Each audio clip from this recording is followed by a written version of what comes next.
for the first time ever, let me please introduce to everyone the Chief Marketing Officer at VINCUE, Michael Hopkins. Thank you, Angela. As Chief Marketing Officer, the first thing I want to ask you, will you be my first guest? I will. I would love to be your first guest. I think you've passed the mic to Mike. Was meant that as to, cheesy as we thought it was? That was. I meant to bring a mic and pass you the mic, but I didn't have one handy. That probably would have messed up the sound. So yes.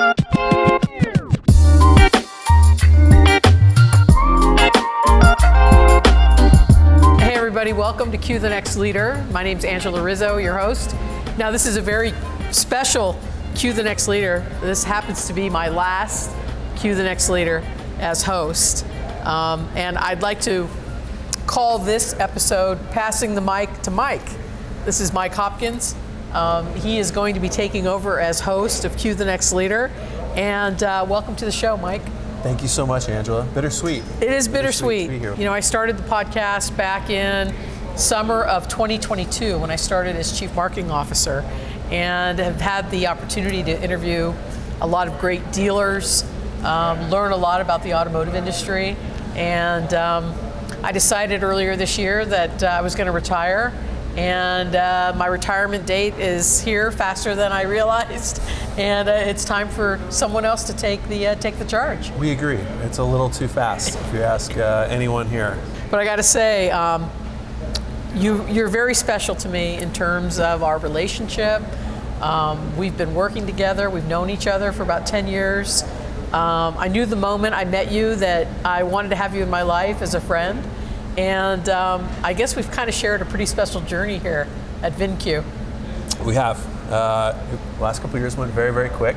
It's been an honor getting to work with you. And I'm looking forward to this opportunity. I'm grateful for the path that you've carved here. And I know that the team that you have in place we're going to be able to do great things. Oh, you're going to do great. It's going to be outstanding. And I'm just really, really excited for the next version and the next iteration of VINCUE and what you're going to do from a leadership perspective. Well, thank you, Angela. So congratulations. I'm really excited about having you here. Why don't we talk a little bit about how you found yourself at VINCUE? Yeah, so ironically, it started about 15 years ago when I met Danny. And like you, I didn't come from automotive. I came to Kansas City and started working for a large healthcare company. So I was in healthcare technology for a long time. But I was on a local board about 15, 16 years ago. Met a guy named Danny, Danny Z at the time as he went by, but he was director of operations for Country Wheel Motors, his family's dealership. Was really thinking about his dealership in different ways, and I knew a little bit about technology, obviously, being a consultant, and started asking me all kinds of questions. And one of the questions was, hey, everyone tells me I should put my cars on Facebook. Do you think I should put them on Facebook? And I said, yeah. Seems to make sense. You should probably put your cars on Facebook. And he's like, well, I don't know how to do that. Will you show me? So we sat down for coffee one day, and I didn't exactly know how to do it, but I kind of walked him through how to use Facebook as a business account in kind of classic Danny fashion as it's become. He said, that's really cool. That's a really good idea. I don't want to do that. Would you do that? And so I said yes. And that kind of started my freelance work into marketing. And over the next couple years, I ended up doing basically all digital marketing for the dealership. I did email marketing and email automation. I did help them redo their website, build a bunch of website content. I was doing workflows inside of their CRM, all kinds of cool stuff, and really taught myself marketing through that experience, and was able to do so much that I did some other freelance contracts, and then eventually made a full shift into marketing career, which was awesome. So it was really cool that Danny, a good friend of mine who gave me my first opportunity to do some marketing, is also the guy now leading the company that I get to step into this role in. Well, it's not your first time as Chief Marketing Officer at VINCUE. Talk a little bit about that progression. Yeah, that is true. I have been in the CMO role before. And that was back in 2021. That was the first time I came over to VINCUE. At that time, the team looked much different. We were much smaller. We didn't have as many dealers, but we had just come to market with the Vehicle Buying Center, so the private party acquisition tool. And if we go back to 2021, I remember how bad the inventory crisis was at the time. Private party acquisition was a really great solution for a lot of dealerships that were trying to just get inventory on the lot so they had something to sell. And so we did really, really well. We grew very quickly during that time. I think I went back and looked, and we added something like $9.5 million in ARR in that first year, and most of that was around VBC, which was pretty incredible. But during that time, I was also starting a whiskey distillery with a couple of friends of mine, and had this kind of dream that I was going to be a whiskey mogul for the rest of my life. And so after a year at VINCUE, I actually left and went to go work on the whiskey distillery. As it turns out, there's not a lot of money in whiskey distilleries, and so when it came to having to pay mortgage and bills and all that good stuff, I needed to find a way back into the workforce. And I mean, I was really grateful that Danny had a place for me to come back here. But what's cool, and what I don't think a lot of people know, is that, I referred you in for that job. Right. And so it was amazing, because you and I have been friends for a long time. I've looked up to you. I think I've reached out to you for every job that I've had the opportunity to apply for, to get your advice. And so you've been a mentor, you've been a coach to me, and then to have you move into that role was really cool to see. And then being able to work together after that was pretty awesome. And what I'll say is, the company I came back to, and it was only 6 months that I was gone, the company I came back to is not the company I left. I mean, what you were able to build in a very short amount of time really stood us up in a professional way. I really appreciate that. It's been an amazing journey, and I can't believe how fast the time has gone by. And now that well, when you did come back, let me back up a little bit. You were chief marketing officer, left to work on the distillery, referred me for the job. I fell in love with the place immediately, got the job as chief marketing officer. Then you came back about 6 months later as the chief experience officer. Can you talk a little bit about what was so great about that role and what you were able to accomplish as the CXO? Yeah, so Danny's challenge to me at the time was, he said, first of all, everyone fell in love with you very quickly as well. And what we were doing on an outbound side, like the prospects and being out in the marketplace, was pretty incredible. It amplified our message, got us more visibility than we ever had before. And what was missing then at that point was translating some of the messaging, some of the branding, just consistency and transparency about how we manage our dealers, and doing that to our existing customers. So my job as chief experience officer was to come in and sort of own the experience once a customer had signed, and figure out how do we talk to dealers, how do we train them, how do we give them the right tools and resources. So what was really cool is I was like, I think Danny even called it at one point an internal chief marketing officer. And we did a lot of cool stuff. We defined a customer journey for the very first time. We put some different things in place in onboarding to make sure that dealers were hitting the right benchmarks and the right milestones, so that we knew they would be successful. However, the thing that I was most excited and most proud of is our Unleashed event, which you got to MC for us last year, and you did such a great job. But Unleashed is now an annual conference where we invite all of our VINCUE dealers to come to Kansas City, learn more about the software, learn more about the strategies. They get to contribute to the next iteration and versions of VINCUE by suggesting different product features and things like that. So it's become a really cool community, and it's something that I don't think exists really inside of automotive. Some other vendors will do 20 groups and things like that, but in terms of like a full user group conference, I think we're one of the only companies doing it, and it's notable because it's an investment. We spend a lot of money to get folks here and to put that on. So I'm very proud of that, and I'm excited that the marketing team will continue to own that, and we'll continue to do that year after year. Yeah, and the dealers really, really love Unleashed. Cue the Next Leader is really all about interviewing our dealers and industry advisors and thought leaders. And when I talk to our dealers, they always mention Unleashed and how much value they get of that. So congratulations for doing such a great job creating that conference and then really making it pretty outstanding for our dealers. Appreciate that. I mean, it's certainly a team effort. Everyone, the month leading up to the event, it's all hands on deck. But it's been a really cool thing to start. It's great. Yeah. So now, you're going to be taking marketing back over. Do you have any thoughts or ideas of, how you're going to approach becoming CMO again? Yeah, so I think one of the things that you did really, really well over the last couple of years is add structure, add process, and then also you've created a really incredible team. So you've created roles, you've hired creative people to come in, and so the team now really functions more like a machine than it ever did before, because we know what we need to do to create a certain piece of content, to announce a partnership, to put on an event, whatever it might be. And so what I'm really looking forward to is using that structure, using that organization to scale. For us, we talk about all the time here, game on, right? And it's all about getting bigger, getting louder, and just speaking to more dealers. So the main thing I'm looking forward to is just how do we take what we have already and amplify. That's great. That's what's really exciting to me. Yeah, that's great. Well, tell me a little bit about Cue the Next Leader. Now, Yeah. Are you excited about hosting? No, I'm not excited. This is not my natural state, is to be sitting here talking. And on top of that, you've created such a great legacy here. You've had such an incredible energy, such a great attitude. You bring so much positivity to these conversations. I've loved listening to your podcast. I loved coming back and hearing them. And when you go talk to our dealers, to talk to our partners, they can't stop talking about how much they love hanging out with you. You're like a little celebrity at the NADA show when we walk around. So am I looking forward to it? Not necessarily. I've been joking with you a bunch. I have some big little shoes to fill in this role, but I'm hoping to take the legacy of the podcast and take it forward.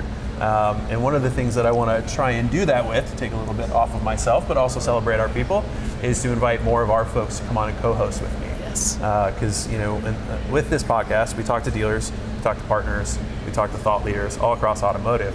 But it's our performance managers, it's our product team, it's our creative teams that's actually interacting with these folks out trying to make a difference in the dealer body. And so I think it would be really cool to bring them in and let them have conversations about the work that they're actually doing, and then just let me kind of facilitate it rather than pretend that I know what that is day in and day out. Yeah, well, that's good. I think that it'll be great to give people that amount of visibility.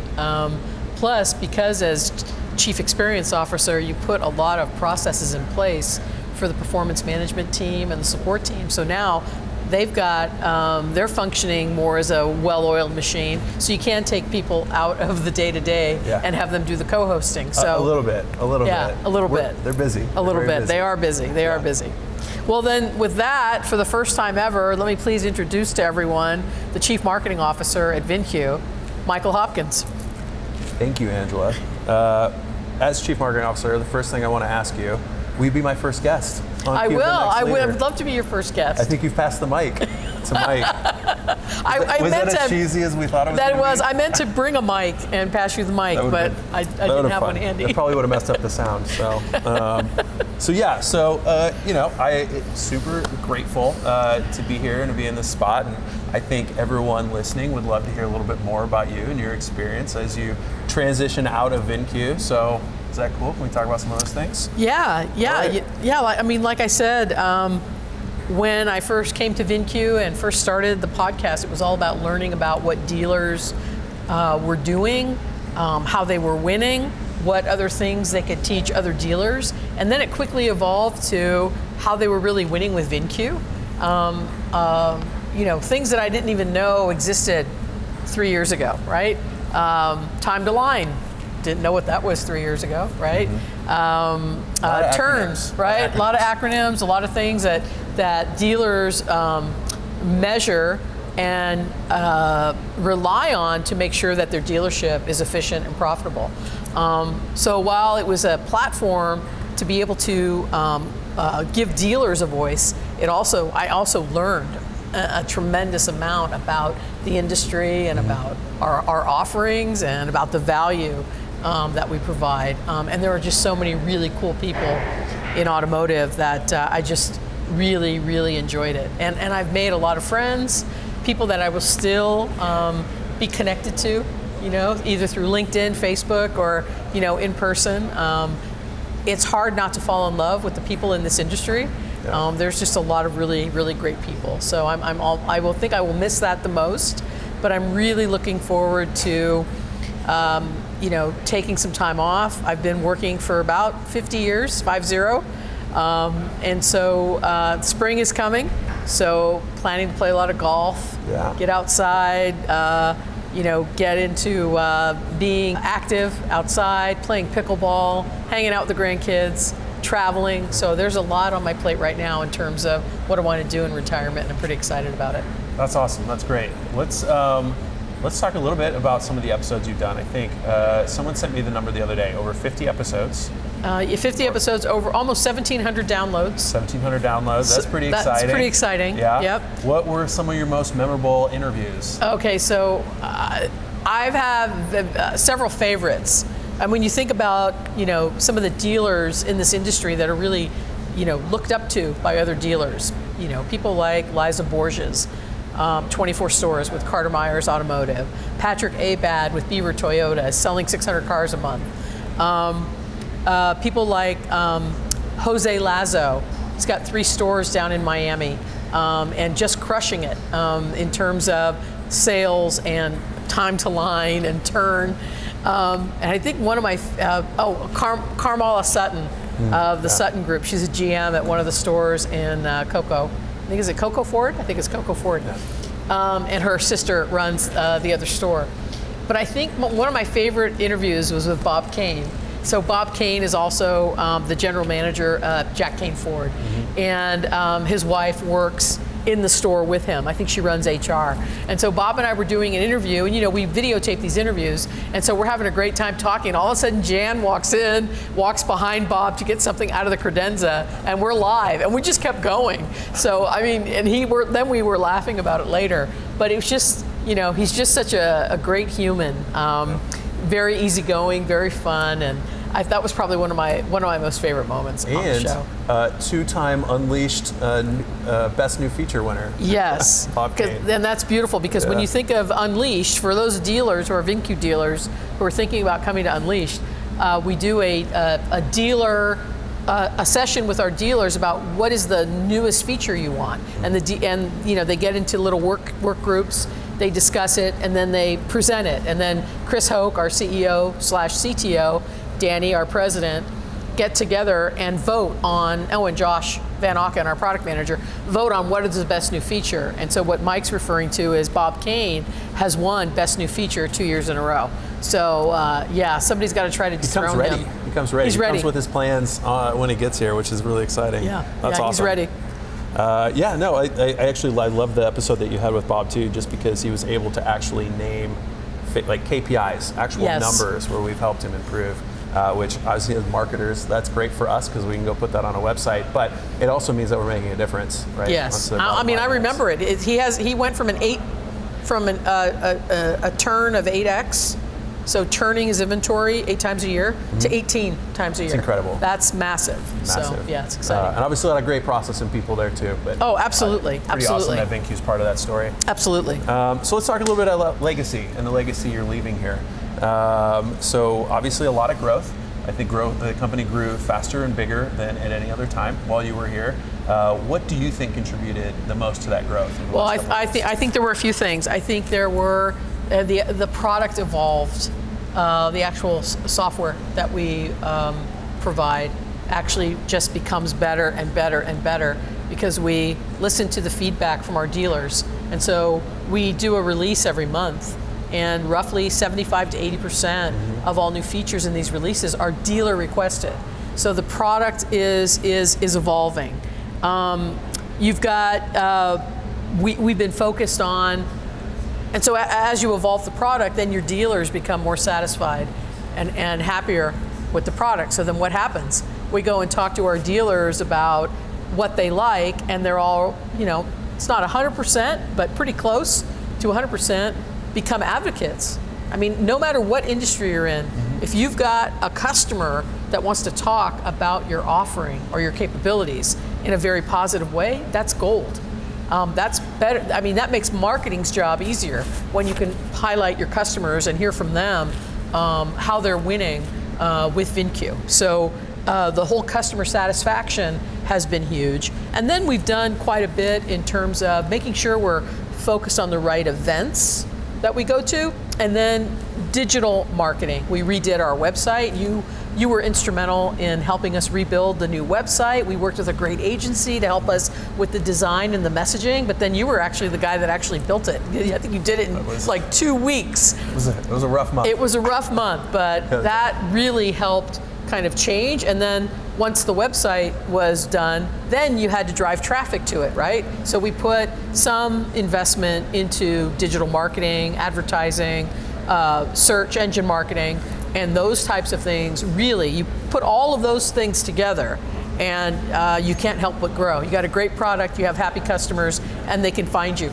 Yeah. So, yeah, I mean, just fundamentals, right? But you have to do them right, which is super important. yes. So thinking back the last couple of years, I mean, you've talked about a couple of the wins that we've had, but what are some of the really special moments or the things that you're really going to remember as you? Let me think about this. The special moments at VINCUE. I have to tell you that being able to host Unleashed was a lot of fun. You have over 100 people there, mostly dealers, and we know everybody. You know what I mean? Mm-hmm. And it's not like you're seeing a distant relative. It's like people come up to you and hug you, and they really want to be in your presence, right? We feel that way about our dealers. Yeah. So I really think that being able to build those relationships with the people that we work with, not only at VINCUE, but particularly our customers and our dealers, and people in the industry, because VINCUE does a lot of integrations. We work with a lot of really great technology companies, and so all of the people at those tech companies that we work with. Yeah. So building those relationships and being able to count on knowing that even though I'm not going to be here at VINCUE, I can still reach out to those folks. We can still have a friendly relationship and still stay connected. I think it's pretty telling when we put the blog up on LinkedIn a couple weeks ago, how many comments and not just the little auto-generated congratulations, but people really poured a lot into those comments and talked about how much they appreciated you. Yes, and I heard from people that I've worked with now, but people that I hadn't worked with for 30 years. And I really think that, it's funny that you bring this up, because I really think that we shouldn't wait for retirement to do something like that. I didn't know that I was going to get that kind of outpouring, of love and support. I didn't know that I had impacted people in the way that I did. And it's great being able to leave with my head held high and feeling good about what we accomplished, but I wish I had known that people felt that way. Work would have probably been a lot less stressful. Do you know what I mean? Mm-hmm. So yes, the outpouring on the personal, my personal LinkedIn, where I wrote my goodbye, and then you wrote a beautiful blog, and just the outpouring of support and love and admiration was just, it was just unbelievable. Well, very well deserved. Thank you. You could tell everyone who said something meant it. And if you're looking for really fun pictures of Rizzo for the last couple of years, you need to go find that blog, because we had a lot of fun putting those together. Yes. Including a great picture of you dressed as Jesus for Halloween. I was hoping you weren't going to mention that, yeah, but yes, there's a little tiny Jesus in the picture, and that's me. It was almost a hero image. That's funny.